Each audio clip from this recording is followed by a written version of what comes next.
अस्सलाम वालेकुम। आज के इस वीडियो में आप चंद ऐसे स्पेनिश फ़िक्रे सीखेंगे जो कि दो तरह से बोले जा सकते हैं।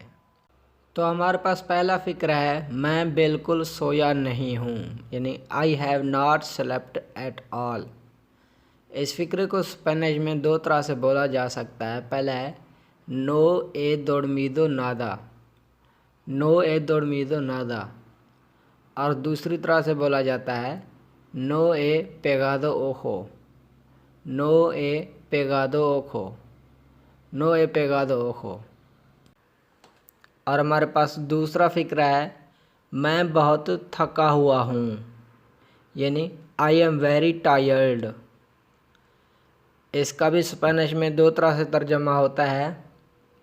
पहला है एस्तोई मुई cansado, एस्तोई मुई cansado, और इसको यूं भी कहा जाता है एस्तोई रेवेंतादो, एस्तोई रेवेंतादो। और हमारे पास तीसरा फ़िक्रा है, मैं बहुत ज़्यादा सोचता हूँ, आई थिंक टू मच।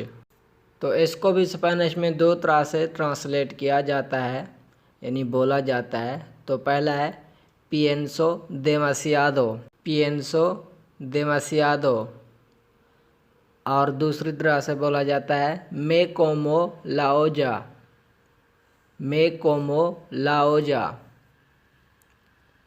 और हमारे पास चौथा फ़िक्रा है, मैं ख़राब मूड में हूँ, या I am in a bad mood. तो इस फ़िक्रे को भी दो तरह से बोला जाता है। पहला है estoy de mal humor, estoy de mal humor, और दूसरा है estoy de mala leche, estoy de mala leche। तो उम्मीद है आज के फ़िक्रे आपको अच्छे लगे होंगे। अगर वीडियो अच्छी लगी है तो इसे लाइक ज़रूर कीजिएगा। मिलते हैं अगले एक वीडियो के अंदर, तब तक अल्लाह हाफ़िज़।